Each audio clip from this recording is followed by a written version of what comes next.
A graça e a paz do Senhor Jesus. Boa noite a todos que recebem agora esta transmissão. A minha oração, meu desejo é que você seja encontrado em paz, protegido e guardado. E que nós possamos, a partir dessa transmissão, oferecer ao Senhor a nossa adoração, nos voltar a Ele em oração, clamando pela sua intervenção misericordiosa e também ouvindo da sua palavra, para que, por meio desta palavra, orientemos a nossa vida para o louvor e glória dele. Nós vamos começar esse tempo abrindo as Escrituras para a leitura de Números, o livro de Números, capítulo 11. Versículos 24 a 30.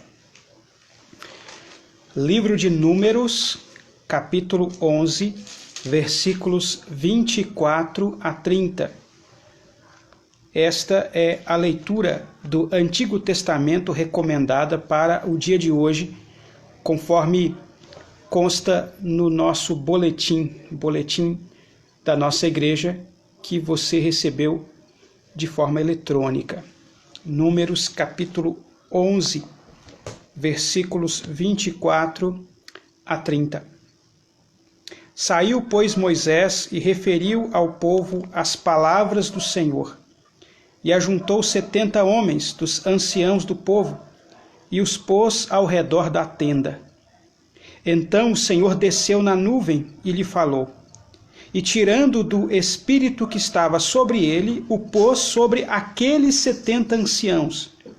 Quando o espírito repousou sobre eles, profetizaram, mas depois nunca mais. Porém no arraial ficaram 2 homens, um se chamava Eudade e o outro Medade. Repousou sobre eles o espírito, porquanto estavam entre os inscritos, ainda que não saíram à tenda. E profetizavam no arraial. Então correu um moço e o anunciou a Moisés e disse: Eudade e Medade profetizam no arraial. Josué, filho de Num, servidor de Moisés, um dos seus escolhidos, respondeu e disse: Moisés, meu senhor, proíbe-lhe. Porém Moisés lhe disse: Tens tu ciúmes por mim? Tomara todo o povo do Senhor fosse profeta, que o Senhor lhes desse o seu espírito. Depois Moisés se recolheu ao arraial, ele e os anciãos de Israel. Conforme o calendário cristão, que é seguido por várias igrejas, hoje, este domingo, é o domingo do Pentecostes. É um domingo no qual nós nos lembramos de forma especial da fidelidade do Senhor ao cumprir a sua promessa de derramar do seu Espírito Santo sobre toda a carne, ou seja, sobre o seu povo, sobre a sua igreja. Promessa que ele cumpriu está atestado lá no livro de Atos dos Apóstolos, capítulo 2. E esse Espírito permanece sobre a sua igreja. O Antigo Testamento havia várias sombras dessa promessa e várias expectativas em relação a essa promessa. Assim como havia a expectativa da vinda do Messias, também havia a expectativa de uma ação mais poderosa, mais completa do Espírito do Senhor sobre o seu povo. E Moisés expressa essa expectativa aqui nessa passagem, nesse acontecimento. Quem dera todo o povo recebesse, fosse profeta, e que o Senhor lhe desse o seu Espírito. Aquilo que era uma aspiração para Moisés naqueles dias é uma promessa cumprida em nossos dias, em nosso tempo. Agradeçamos a Deus por isso, pela presença do Senhor conosco, pela fidelidade de Jesus de enviar do seu Espírito sobre o seu povo. Senhor, obrigado por esse domingo. É um domingo em que nós nos lembramos da vitória do Senhor Jesus, da sua ressurreição, e nos lembramos de todas as promessas que o Senhor Jesus fez. Jesus cumpriu as promessas que já tinham a sua expectativa lá nos textos antigos, de que todo o povo dele seria contemplado com a presença especial do Senhor através do Espírito Santo. Jesus prometeu que não nos deixaria órfãos, mas enviaria o Consolador, o Paráclitos Divino, seu Espírito. E nós somos receptores dessa promessa, recebemos essa promessa, contamos com a presença do Teu Espírito em nós, garantindo a obra de Jesus Cristo. Por isso nós iniciamos esse tempo de exercício devocional, espiritual, de culto, expressando a nossa gratidão por essa promessa cumprida pelo Senhor. Assim seja o Teu nome louvado, no nome de Jesus. Amém. Convido você ainda a abrir numa outra passagem da Escritura, agora essa lá no Novo Testamento, 1 aos Coríntios, capítulo 12. Também é leitura para o dia de hoje, conforme está aí no nosso boletim. 1 aos Coríntios, capítulo 12, do versículo 4 ao 11. Primeira carta de Paulo aos Coríntios, capítulo 12, versículos 4 a 11. Ora, os dons são diversos, mas o Espírito é o mesmo. E também há diversidade nos serviços, mas o Senhor é o mesmo. E há diversidade nas realizações, mas o mesmo Deus é quem opera tudo em todos. Você pode observar aí nessa leitura a ideia trinitária aí. O Espírito é o mesmo, o Senhor aqui, Jesus, é o mesmo. O Deus, pensando na figura do Pai, é quem opera tudo em todos. Versículo 7. A manifestação do Espírito é concedida a cada um, visando a um fim proveitoso. Porque a um é dada, mediante o Espírito, a palavra da sabedoria, e a outro, segundo o mesmo Espírito, a palavra do conhecimento. A outro, no mesmo Espírito, a fé, e a outro, no mesmo Espírito, dons de curar. A outro, operações de milagres, a outro, profecia, a outro, discernimento de espíritos, a um, variedade de línguas, e a outro, capacidade para interpretá-las. Mas um só e o mesmo Espírito realiza todas estas coisas, distribuindo-as como lhe apraz a cada um individualmente. A ênfase do texto está exatamente nos dons. Eles podem ser diversos aqui, mas a intenção deles é que o nome de Deus seja glorificado. Pai, Filho e Espírito Santo, operando de forma em plena comunhão, com total concórdia, porque trata-se de um mesmo e único Deus, a quem nós devemos adorar. Nós vamos adorar o Senhor cantando o hino de número 3.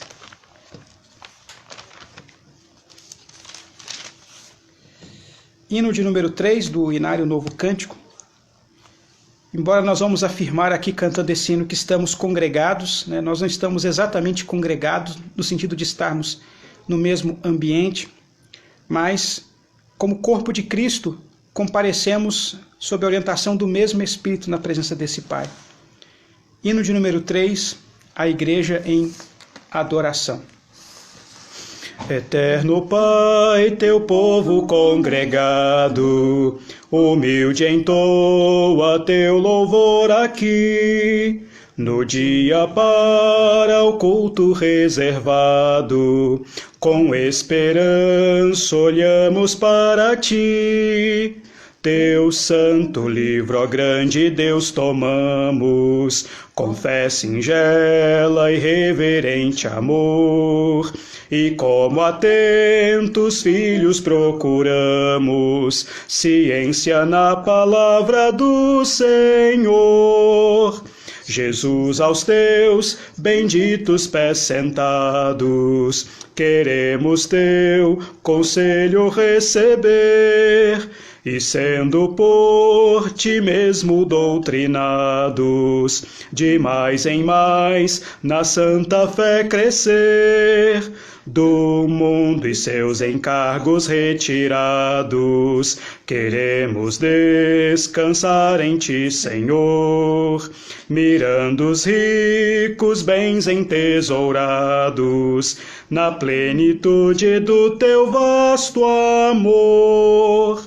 Ensina aos teus, Espírito Divino, dissipa as trevas destes corações, e com a luz do teu celeste ensino, venha aclarar as santas instruções. Aviva em nós as forças da memória, pois sempre mais queremos conhecer o Rei dos céus, o Cristo cuja glória enleva os santos anjos de prazer. Amém.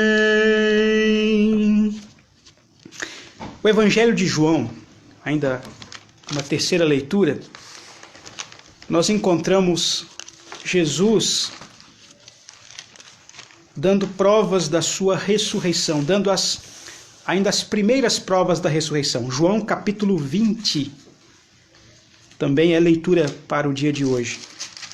João capítulo 20, do versículo 19 ao 23.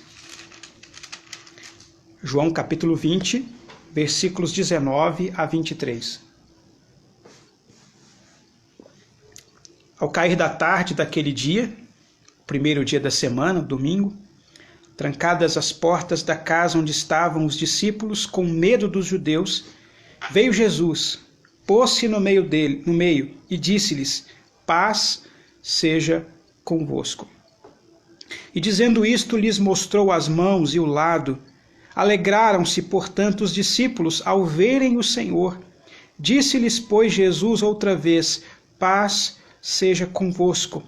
Assim como o Pai me enviou, eu também vos envio. E havendo dito isto, soprou sobre eles e disse-lhes: recebei o Espírito Santo. E se de alguns perdoardes os pecados, são-lhes perdoados. Se lhos retiverdes, são retidos. Então, estavam ali os discípulos fechados dentro de casa, não por causa de um coronavírus, não por causa de uma pandemia, mas porque estavam com medo. E naquele momento Jesus aparece, dando provas de que era ele mesmo, mostrando as suas mãos, mostrando o seu lado lacerado. E por duas vezes ele diz: paz seja convosco, seja convosco. Paz, a paz do Senhor, a paz que é firmada na certeza da ressurreição de Cristo. E para gozarmos dessa paz, ele faz a promessa aqui: eu vou enviar a vocês o Espírito Santo.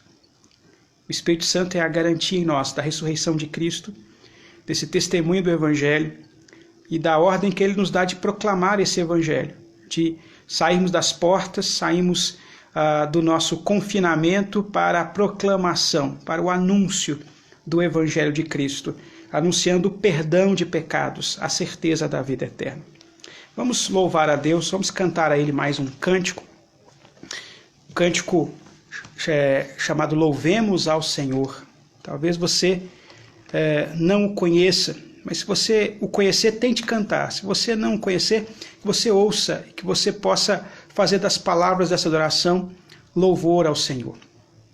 Louvemos ao Senhor, louvemos ao Senhor, louvemos ao Senhor.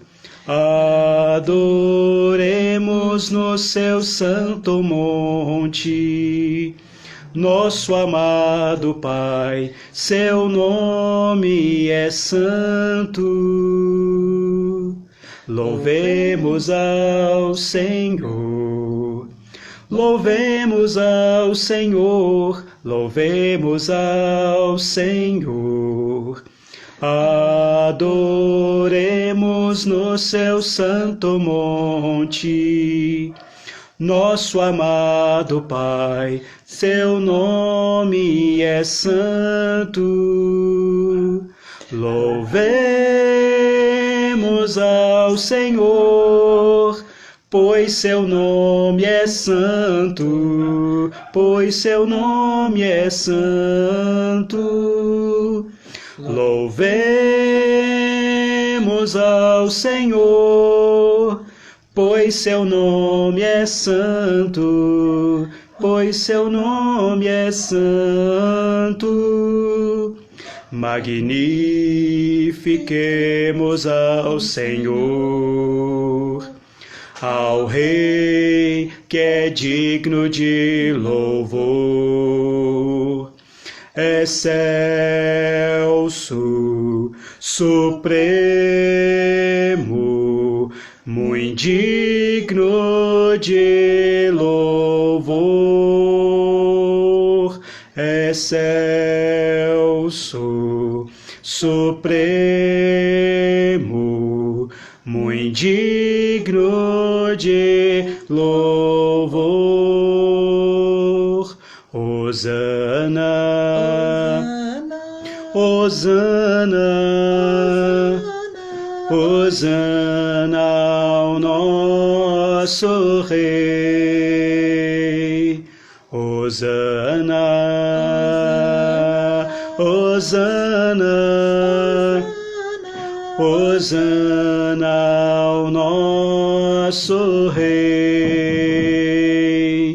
Cristo é a nossa vida, o motivo do louvor em nosso novo coração. Pois morreu a nossa morte para vivermos sua vida, nos trouxe grande salvação. Cristo é a nossa vida, o motivo do louvor em nosso novo coração. Pois morreu a nossa morte para vivermos sua vida, nos trouxe grande salvação. Hosana, Hosana, Hosana ao nosso Rei. Hosana, Hosana, Hosana ao nosso Rei. Vamos orar ao Senhor. Eu vou pedir a Daniela para fazer esta oração e logo depois vamos compartilhar da palavra e que ela seja instrução para todos nós. Pai, nós te adoramos porque o Senhor é aquele que põe cântico nos nossos lábios. O Senhor é aquele que traz esperança para o nosso coração. O Senhor é o nosso Rei. O Senhor é o Senhor de toda a terra, Pai. O Senhor é Deus soberano. O Senhor é digno de receber honra, glória, louvor, adoração. Só o teu nome é santo. Só o Senhor é grande. Só o Senhor é excelso. Só o Senhor é Deus Altíssimo, Pai. Nós bendizemos o teu nome. Obrigada, Pai, pelo privilégio que temos de estudar a palavra do Senhor mais uma vez. Pedimos sim, Deus, para que mais uma vez o Senhor nos ensine, para que mais uma vez o Senhor quebrante o nosso coração, para que o Senhor possa abrir a nossa mente, nos dar entendimento, endireitar os nossos caminhos, nos fortalecer na fé, que o Senhor continue a usar a tua palavra para nos edificar, nos orientar, nos consolar, nos confrontar, Pai. Precisamos do Senhor. Suplicamos para que o teu Espírito opere mesmo, Deus, aquilo que só Ele pode operar. Em nome de Jesus nós oramos, Pai. Amém. Amém.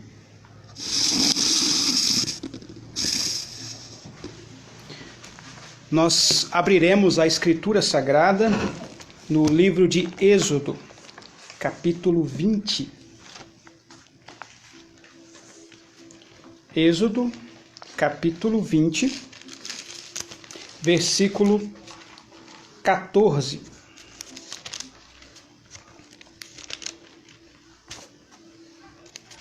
Êxodo 20, versículo 14. Esse versículo diz: não adulterarás. Não adulterarás. Continua aqui a série de mensagens que tenho trazido sobre os 10 mandamentos. E o meu foco aqui, nessa série de mensagens, não é tanto na questão dos 10 mandamentos enquanto lei moral. Claro, os 10 mandamentos são lei moral. Mas o meu foco aqui está num outro aspecto que não pode ser separado, divorciado do aspecto moral, que é a vida da adoração do povo de Deus. Como eu tenho insistido aqui, quando Moisés, que foi instrumento de Deus para a entrega dessas palavras, ele libertou o povo do Egito, ele o libertou com uma mensagem dita diretamente ao faraó: deixa sair o meu povo para que me preste culto no deserto, para que me sirva no deserto. Serviço aí de adoração, serviço de louvor a Deus. Então Deus é quem fala ao povo essas 10 palavras, esses 10 mandamentos, como nós o conhecemos, né? Em hebraico literalmente são as 10 palavras, né? Não 10 mandamentos exatamente, mas as 10 orientações básicas para formar aquele povo, para que aquele povo de fato pudesse adorar a Deus. E como eu tenho insistido com os irmãos, esses 10 mandamentos são divididos em 2 partes, 2 blocos. O primeiro bloco, dos primeiros 4 mandamentos, dizem respeito à nossa relação com Deus. Como o próprio Jesus resumiu, o primeiro e grande mandamento é amar a Deus com todas as nossas forças, todo o nosso conhecimento, tudo que há em nós, toda a nossa alma, tudo que há dentro de nós, as nossas disposições devem servir para o amor a Deus. Deus deve ser amado acima de todas as coisas. Então é fácil identificar adoração no contexto desses 4 primeiros mandamentos, mas nem sempre é fácil identificar adoração nos outros 6 mandamentos, a segunda parte dos 10 mandamentos. Eu tenho tentado mostrar isso para os irmãos. Conversamos na minha última mensagem sobre o versículo 13.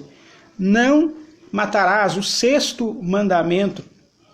Não matarás, parece que diz respeito apenas a uma questão legal, a questão de regular o funcionamento da sociedade. Mas como eu comentei com os irmãos, esse mandamento está fundamentado num princípio que está lá em Gênesis. Nós fomos criados à imagem e semelhança de Deus. Fomos criados para adorar a Deus. E nós podemos, por vezes, quebrar este mandamento, não tanto agredindo fisicamente, tirando a vida de alguém, mas rebaixando a condição de imagem e semelhança desse nosso irmão. É Jesus quem comenta sobre isso lá no Sermão do Monte, e diz que quebramos esse mandamento quando agredimos verbalmente, quando manchamos a imagem do nosso irmão, e isso traz prejuízo para a nossa adoração.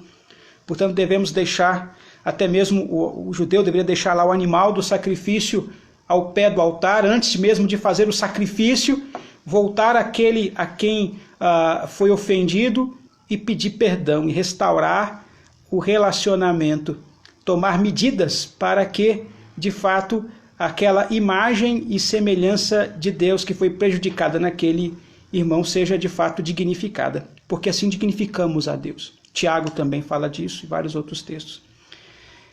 O próximo mandamento, o 7º mandamento, que é o que tratamos hoje, ele funciona dentro do mesmo princípio.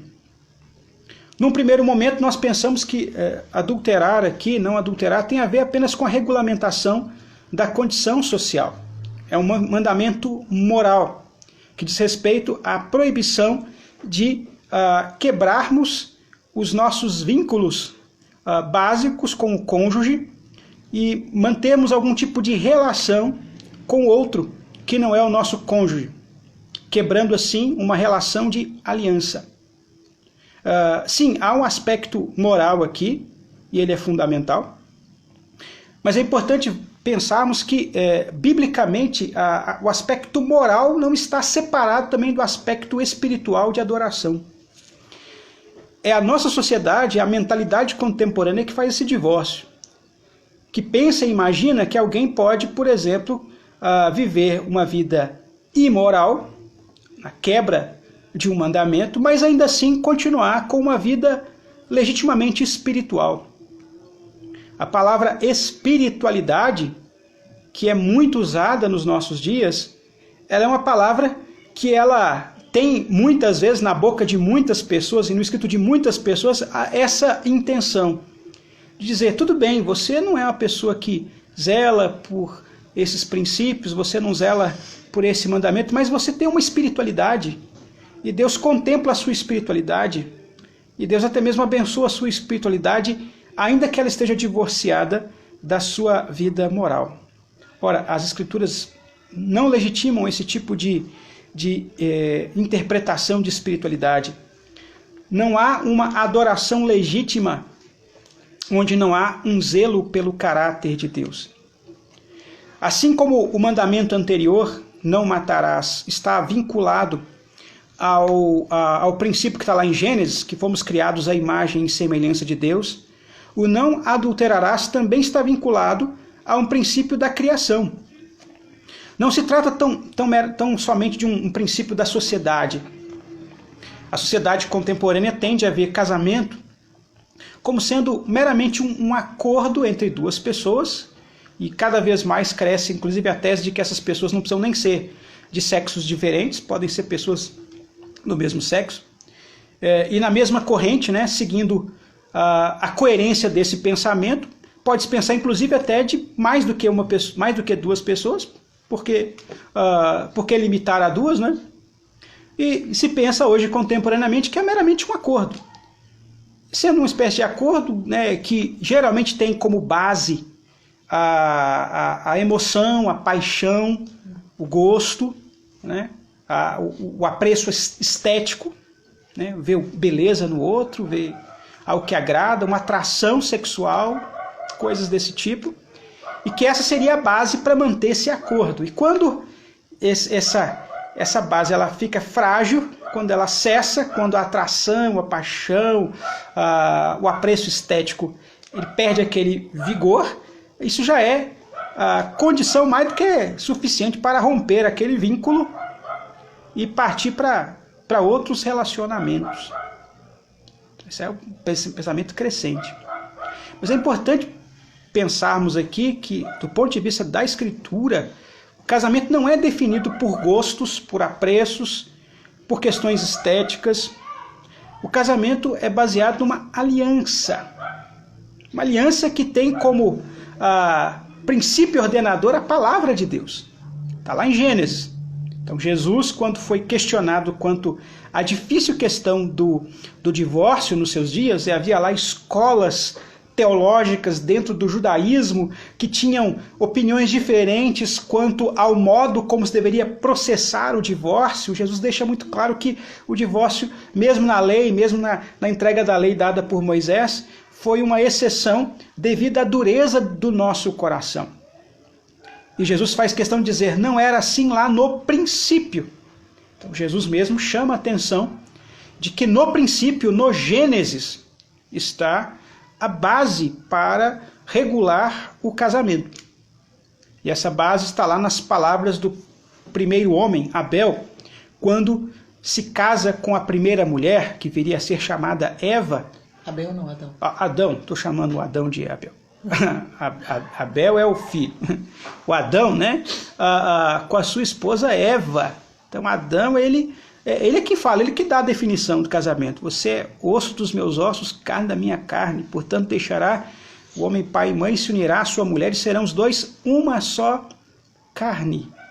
Ou seja, a base ali é de que a união homem e mulher é uma união única, é um tipo de relacionamento exclusivo, de exclusividade. Não há nenhum outro relacionamento descrito na Bíblia que envolve esse tipo de relacionamento. Em algumas vezes você vai encontrar nos textos antigos alguns se referindo assim, você é o meu osso, você é como a minha carne, mas na ideia de descendência ou parte de um mesmo grupo, de uma mesma nação. De vez em quando aparecem expressões parecidas. Mas esse ato de unir-se e tornar-se uma só carne é exclusivo do relacionamento marido e mulher. Sendo que lá no Gênesis está muito claro que, inclusive, essa diferenciação de gênero ela é fundamental nessa unidade. É o homem e sua mulher se tornam uma só carne. Não há outros elementos que entram nessa composição, Os filhos que procedem dessa união, eles não fazem parte dessa união dessa forma. Mantém-se esse vínculo exclusivo, mesmo com a chegada dos filhos, mas eles não participam diretamente dessa união. É exclusiva marido e mulher. Isso foi instituído por Deus no ato da criação, quando criou todas as coisas e quando ordenou e deu comandos, deu mandatos ao homem.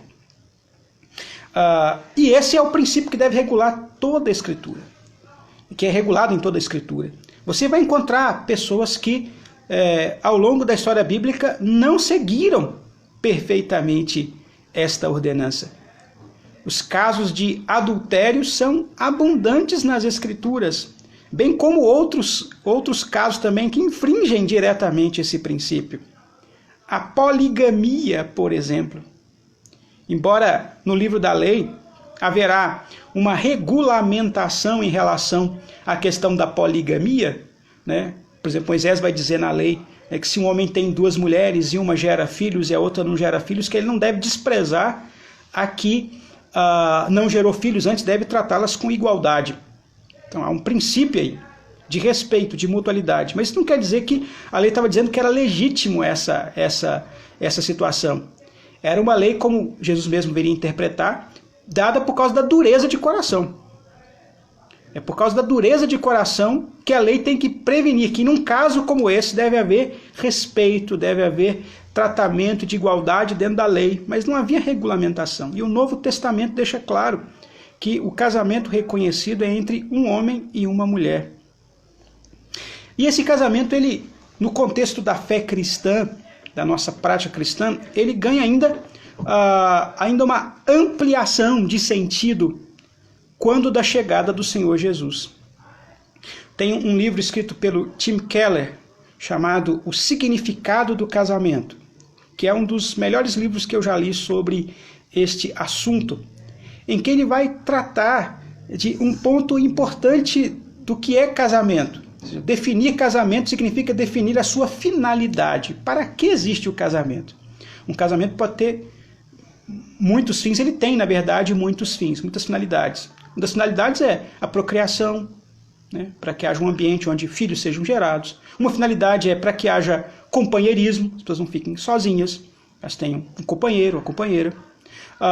Uma finalidade é para que haja algum tipo de ajuste social, né, cuidado social, as pessoas possam, nesse ambiente privilegiado, cuidar uma das outras, e várias outras finalidades que em si mesmas são legítimas, elas não são erradas.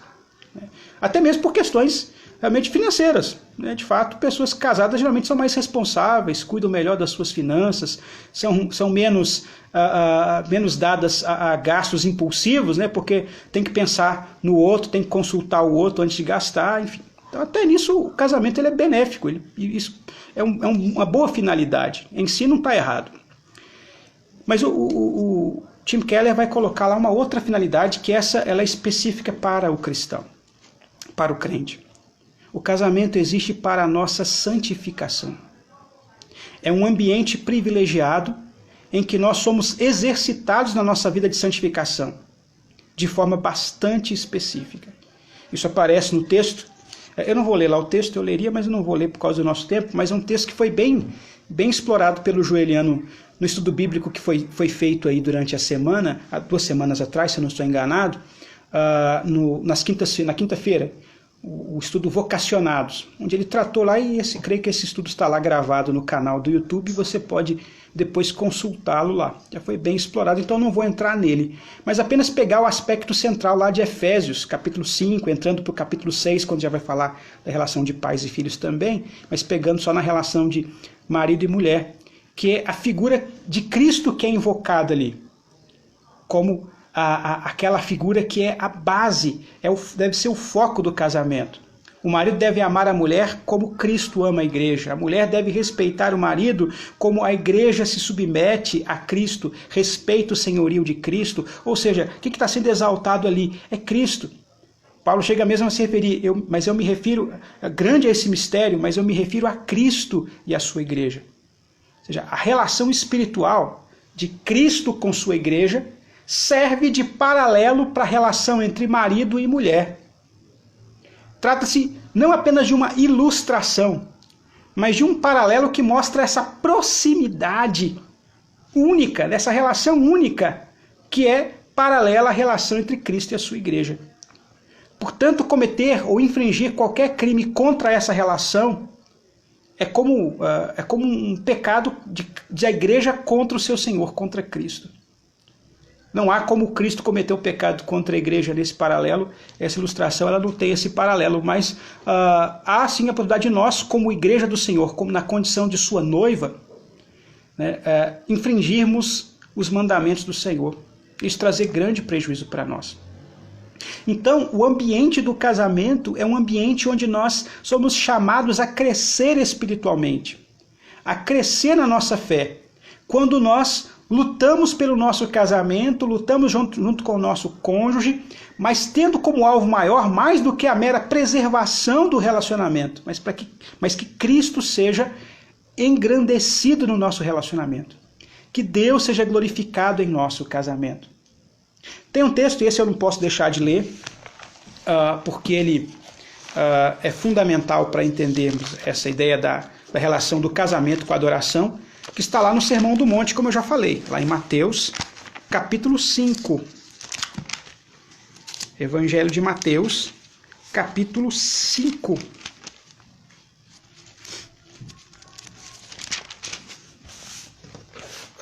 Versículos 27 a 32. Eu vou ler até o versículo 30. Vou ficar apenas nessa passagem, na qual Cristo diz: ouvistes que foi dito, não adulterarás. Aí eu lembro os irmãos o que eu já havia comentado no 6º mandamento, que logo antes, pouco antes dessa passagem, Jesus já havia também comentado o 6º mandamento.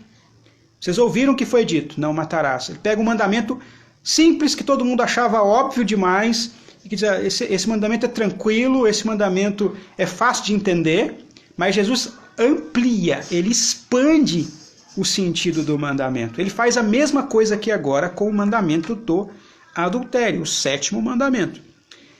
Diz o versículo 28 de Mateus 5, eu, porém, vos digo, qualquer que olhar para uma mulher com intenção impura no coração já adulterou com ela. Jesus coloca o foco aqui não tanto na ação, mas na intenção. Da perspectiva de Cristo aqui, o adultério já é o fim de um processo que começa no coração. É quando eu começo a desenvolver certas ideias, certas imagens, certas fantasias no meu coração. Eu já estou dando os primeiros passos que podem até desembocar num adultério real, né, da relação íntima com outra pessoa que não meu cônjuge. Mas a coisa começa no coração, começa com as fantasias. E esse ponto aqui, talvez um dos pontos mais importantes, especialmente na nossa geração. Jesus está falando aqui para uma geração que era extremamente pudica, né? Posso usar essa palavra antiga, né? Era uma sociedade assim que as mulheres normalmente, né, com raras exceções, normalmente se vestiam de maneira muito comportada, né? E talvez da nossa perspectiva até mesmo exagerada, extremamente comportada, né? Na grande maioria. Não era uma sociedade onde era fácil encontrar mulheres expondo o seu corpo, né? Expondo as partes íntimas. Não era fácil isso, né? Havia lugares, havia uns templos dedicados aos deuses e às deusas pagãs, como por exemplo o templo lá de Éfeso, templo da deusa Diana, que havia lá prostituição cultual. Então havia mulheres que se prostituíam para sustentar o templo.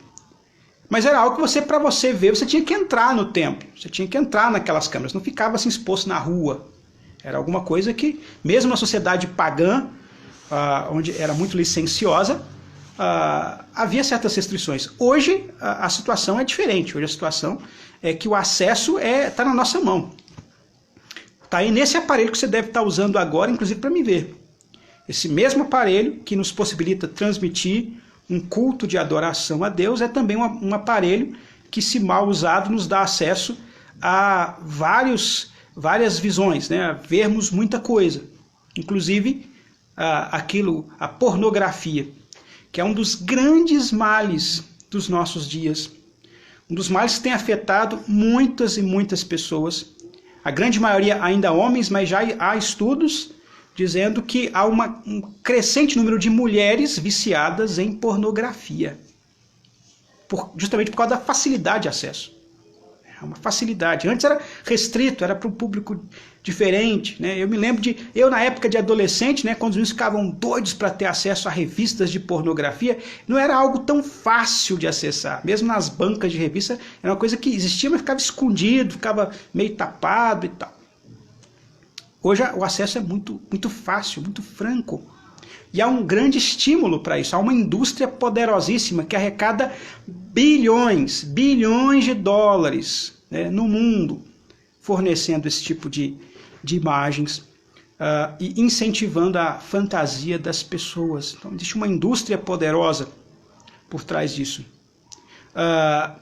Isso tem causado muitos males e, infelizmente, inclusive na igreja. Há muitos homens crentes que estão viciados em pornografia. E é um dos vícios mais difíceis de romper. Já conversei com pessoas ao longo do meu ministério pastoral, de crentes, pessoas inclusive amigas que chegaram para mim assim, abriram o coração e disseram: eu estou enfrentando essa luta nessa área. É uma luta difícil de vencer.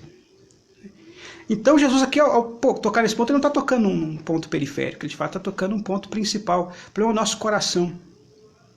O nosso coração, ele facilmente se rende, se acomoda àquilo que gera um prazer imediato, aquilo que gera um prazer rápido. O prazer rápido, ele é altamente viciante.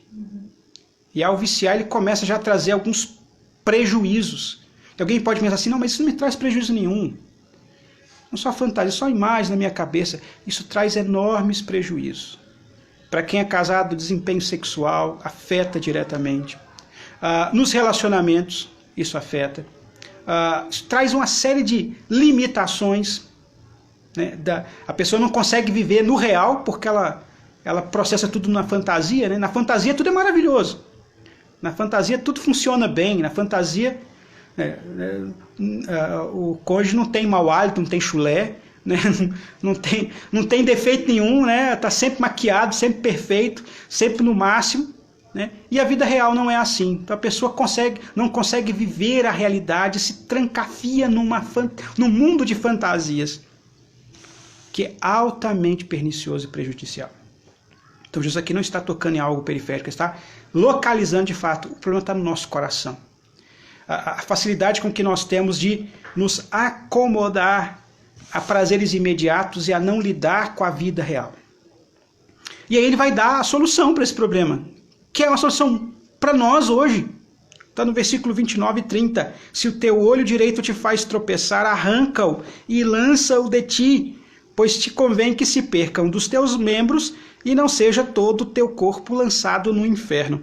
E se tua mão direita te faz tropeçar, corta e lança-a de ti, pois te convém que se perca um dos teus membros e não vá todo o teu corpo para o inferno. A solução aqui de Jesus é radical. Não é tão radical quanto talvez alguém possa pensar, né, no sentido de ser literal.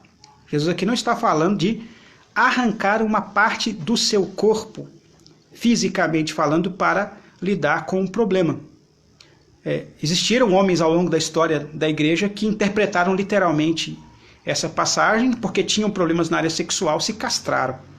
Há casos aí, inclusive alguns famosos, né, na história da igreja antiga, da patrística, inclusive. Mas essa é uma péssima interpretação dessa passagem, porque a pergunta que a gente tem que fazer quando a gente lê uma passagem é a seguinte: como é que os contemporâneos, os discípulos de Jesus, apóstolos, interpretaram o que Jesus falou? Algum dos discípulos de Jesus cortou uma parte do corpo porque tinha algum problema de pecado? Nenhum deles. Você não vê nenhum discípulo arrancando um olho, ou arrancando a mão direita, ou o pé direito. Nenhum deles fez isso. Então já indica que eles interpretaram não dessa forma literal. Eu sempre gosto de usar o exemplo de Pedro. Pedro tinha um problema não com o olho, não com a mão, não com o pé, ele tinha um problema com a língua. Ele falava demais. Senhor, eu nunca vou te abandonar, todo mundo pode abandonar, menos eu. Ele falava, aí ele disse assim, hoje mesmo, Pedro, você vai me trair. Ora, depois que Pedro traiu Jesus, ele podia ter lembrado dessas palavras e dito, Jesus me falou, né, que eu ia trair, mas eu falei demais, eu acho que eu vou arrancar minha língua, porque aí eu resolvo o meu problema, nunca mais vou falar bobagem, nunca mais vou me precipitar. Mas Pedro não arranca a língua. Arrancar a mão direita, o pé direito aqui, a mão direita aqui, o olho direito, diz respeito a agir na fonte que leva você a cair. É agir na fonte. Ainda que seja alguma coisa que você tenha prazer, que te custe muito, que te cause um bem-estar, mas se está te prejudicando no seu relacionamento com o outro, com o cônjuge, e na sua vida espiritual com Deus em paralelo, não faça mais uso daquilo. Muitas vezes as pessoas fazem, isso aqui é pecado, isso aqui não é pecado, fica tentando achar o que é pecado, o que não é pecado. Olha, uma coisa que em si mesmo pode ser boa, pode ser pecado na sua vida. Por exemplo, estou dando um exemplo, celular. Celular talvez seja alguma coisa que você tem que arrancar e cortar da sua vida. Mas é impossível viver sem celular. Você pode limitar as horas que você usa, você pode colocar um aplicativo no seu celular que impede, que bloqueia certos sites. Há recursos para isso. Isso é cortar a mão direita. Isso é arrancar o olho direito. É eu localizar onde é que eu tenho caído. Qual tem sido a fonte de onde vêm os meus pecados. E eu vou lá e vou atuar sobre isso, ainda que me custe, ainda que não seja agradável naquele momento, porque isso tem a ver com a sua adoração. Volto a sua atenção agora para um outro texto lá do Antigo Testamento, para mostrar que essa é a perspectiva da palavra de Deus. A nossa adoração passa pelo nosso relacionamento com o outro. Não pode haver divórcio, não pode haver uma adoração autêntica a Deus se o seu relacionamento com o outro, com o cônjuge especificamente, ele está viciado, ele está prejudicado pelo adultério. Malaquias, o último texto do Antigo Testamento, livro do profeta Malaquias, capítulo 2, do versículo 10 até o versículo 16. Malaquias, capítulo 2, versículos 10 a 16. Não temos todos nós o mesmo Pai? Não nos criou o mesmo Deus? Por que seremos desleais uns para com os outros, profanando a aliança de nossos pais? Judá tem sido desleal e abominação se tem cometido em Israel e em Jerusalém, porque Judá profanou o santuário do Senhor, o qual ele ama, e se casou com a adoradora de Deus estranho. Então veja bem aqui, ele está falando sobre pecados da nação, e ele compara esses pecados com o adultério, como se Israel fosse a esposa do Senhor, e Israel, ao se aliar, ao prestar adoração, culto a outros deuses, ela cometeu um adultério espiritual. Esse termo é muito explorado, inclusive em outro profeta, o profeta Oséias. Oséias também usa, a própria vida de Oséias testemunhava isso, né? Deus dá uma ordem para ele se casar com uma mulher, e Deus já avisa para ele, olha, ela vai trair você, e ela vai ter filhos com outros, né? E depois vai te abandonar. E depois que acontecer tudo isso, você vai atrás dela, e você vai pagar o preço para tê-la de volta como sua legítima mulher. E Oséias vai fazendo tudo isso meio que sem entender o que isso tem a ver, e depois Deus vai falar através dele, olha, assim como você fez com essa mulher, Oséias, eu estou fazendo com Israel. Me traiu com outros deuses, adulterou com outros deuses, gerou filhos de outros deuses, né? Produziu aquilo que não era para minha glória, mas mesmo assim eu paguei o preço para tê-la de volta. E assim é a ação de Deus por nós também em Cristo Jesus, né? O sacrifício de Cristo na cruz é o preço pago para trazer aqueles que traíram espiritualmente o Senhor de volta para Ele, de volta a Ele, em comunhão com Ele, em intimidade com Ele. Continua a leitura aqui de Malaquias capítulo 2, agora no versículo 12.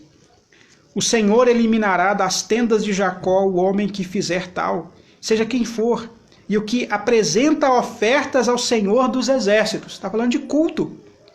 Ele está dizendo de gente que parou de cultuar a Deus. Não está falando de gente que abandonou o culto. Não, é gente que estava chegando lá no culto. Inclusive invocando Deus como pai. Ah, Deus não é nosso pai? Não começa assim. Ah, nós somos filho de Deus? A ideia é essa, né? Chegando lá para oferecer culto, ele está dizendo, eu não aceito a oferta de vocês, essa oferta para mim é abominável. Porque vocês vêm e me oferecem essa oferta, mas ao mesmo tempo estão oferecendo oferta para outros deuses. Estão me traindo. E Deus não pode aceitar uma oferta assim. Como eu tenho falado, não tem essa separação, essa dicotomia. Deus não compartilha a nossa intimidade, a nossa fidelidade com outras coisas. Ele exige exclusividade, porque só Ele de fato é Deus. E Ele usa a imagem do casamento para acentuar isto. Versículo 13. Ainda fazeis isto. Cobris o altar do Senhor de lágrimas, de choro e de gemidos, de sorte que Ele já não olha para a oferta, nem a aceita com prazer da vossa mão. Ou seja, não é, além de o povo oferecer culto, oferecer um culto fervoroso. Tinha lágrima, tinha choro. E a gente tende a pensar isso, né? Culto bom é culto que a gente chora. É que a gente se derrama. Tá vendo? Aí, olha a manifestação de Deus. Olha o Espírito de Deus agindo no meio do povo. O povo está chorando, o povo está quebrantado. Nem sempre. Às vezes, sim, Deus age no nosso coração e nos leva às lágrimas, nos leva ao quebrantamento. E como é bom quando isso acontece, né? Quando o Espírito de Deus age e faz com que o nosso coração se derrame diante dele. Mas temos que tomar cuidado, né? Não podemos trocar a causa pelo efeito, né? A causa da nossa lágrima tem que ser um arrependimento sincero. Agora, pode haver lágrima sem arrependimento. Pode haver choro sem mudança de vida.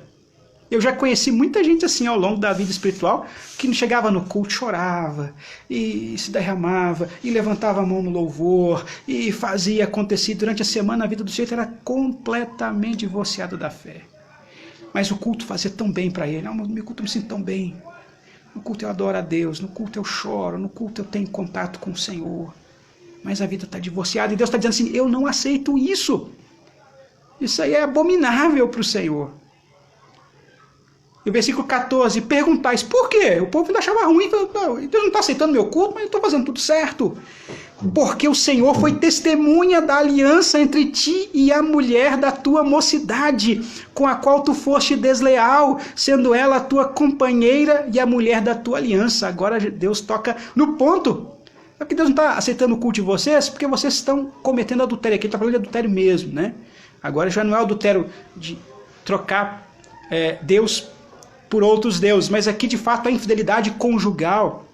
Vocês vão na igreja, cantam louvor, levantam as mãos, adoram, dão oferta, fazem tudo que externamente está certo, mas vocês são infiéis para com as suas esposas.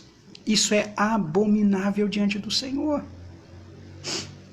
Não fez o Senhor, versículo 15, não fez o Senhor mesmo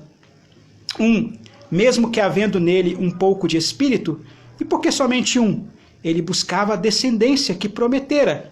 Portanto, cuidai de vós mesmos, e ninguém seja infiel para com a mulher da sua mocidade. Falando das origens do povo, Deus criou um em Adão. Enfim, onde é que está a origem do casamento? Está lá em Adão e Eva, não é?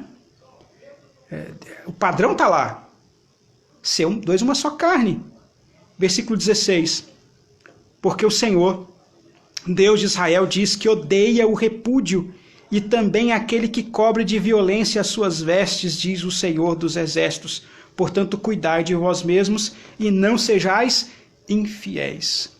Então, a infidelidade conjugal, ela afeta diretamente a qualidade da nossa adoração. A adoração não é medida por Deus pela qualidade do nosso saber cantar, da beleza das nossas palavras, do rigor teológico com que nós articulamos as nossas orações e as nossas pregações, estudos bíblicos.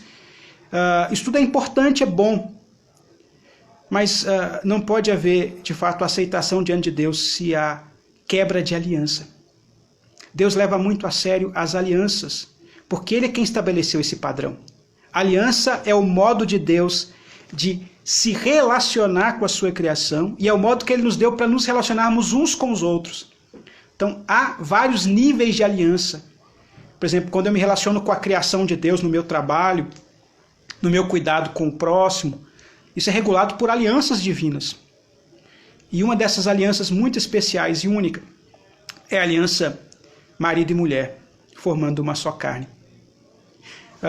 Parece que o apóstolo Pedro, e eu vou terminar porque nosso tempo já está quase acabando, ele capta essa ideia de Malaquias lá na sua primeira carta. Eu já fiz menção dessa passagem em outro momento, aqui nas transmissões, não vou me lembrar quando, acho que foi na reunião de oração. 1 Pedro capítulo 3, quando ele vai falar dos deveres das mulheres para com seus maridos, dos maridos para com suas mulheres. E quando ele vai falar dos deveres do marido, olha o que ele diz aqui no capítulo 3 da primeira carta de Pedro, 1 Pedro capítulo 3, versículo 7. Maridos, vós igualmente vivei a vida comum do lar com discernimento, e tendo consideração para com a vossa mulher como parte mais frágil, tratai-a com dignidade, porque sois juntamente herdeiros da mesma graça de vida, para que não se interrompam as vossas orações. Para que não se interrompam as vossas orações. Ou seja, sua oração pode ser interrompida, Deus pode não ouvir a sua oração, pela maneira como você lida com o seu casamento, com o seu cônjuge, no caso aqui do marido para com a mulher, mas creio que válido também da mulher para com o seu marido, né? Nossa oração pode ser apenas um monte de palavras vazias, porque você trata mal a sua mulher. Mas eu não cometi adultério, né? Mas a proibição do adultério serve para alertar esse relacionamento de aliança, esse princípio.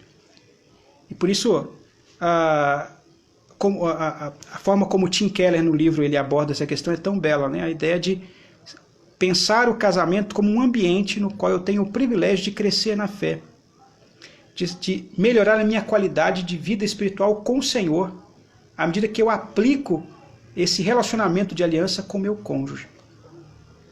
Portanto, se queremos ser uma igreja, se você quer ser uma igreja que adora a Deus em espírito e em verdade, se você quer ser uma igreja que parte desse povo de Deus que adora o Senhor, como Deus quer ser adorado, um dos pontos incontornáveis você tem que tratar é do seu relacionamento marido e mulher. Se há pecado na sua vida nessa área, se você tem pecado, ainda que não um pecado que seja visto pelos outros, seja no seu coração, volte-se para o Senhor, peça perdão, peça a Ele ajuda para vencer este pecado, que Ele ajude você a lutar contra todo tipo de tentação, como Jesus nos ensinou a orar. E continue a santificar a sua vida, santificar a si mesmo, ao seu cônjuge, assim crescendo na adoração ao Senhor. Temos ainda pouco mais de 1 minuto, pouco menos de 2 minutos, então eu vou terminar com uma oração. Senhor, obrigado pela oportunidade que o Senhor nos dá de transmitirmos essa mensagem, de participarmos, Deus, da palavra do Senhor, que ela é alimento para nós. Oramos para que o Senhor nos ajude, Deus, a viver na nossa relação, no nosso casamento, de tal forma a glorificar o Senhor, e que esse relacionamento de aliança possa, que é tão próprio, tão único, possa testemunhar dessa relação ainda maior, mais especial, mais elevada, que é a aliança que o Senhor tem conosco de salvação em Cristo Jesus. E assim, Deus, a nossa qualidade de adoração ao Teu nome cresça. Nós possamos crescer em adoração ao Senhor, não com um gestual externo, que pode ser enganoso, mas com um fervor real de uma vida que leva a sério a palavra do Senhor. Realiza assim essa obra em nossas vidas, na nossa igreja, na vida de cada um daqueles que recebem esta transmissão, no nome de Jesus. Amém. Irmãos, Deus abençoe, uma boa noite a todos. Se Deus quiser, na terça-feira, nosso momento de oração, nos reencontraremos aqui através do Instagram da nossa igreja. Você é convidado a participar. As maiores informações encontram-se no nosso boletim da igreja e mais informações sobre a retomada dos nossos cultos daremos durante a semana aí, caso haja alguma nova decisão do nosso conselho quanto a isso, tá certo? Fiquem na paz do Senhor. Deus os abençoe no nome de Jesus.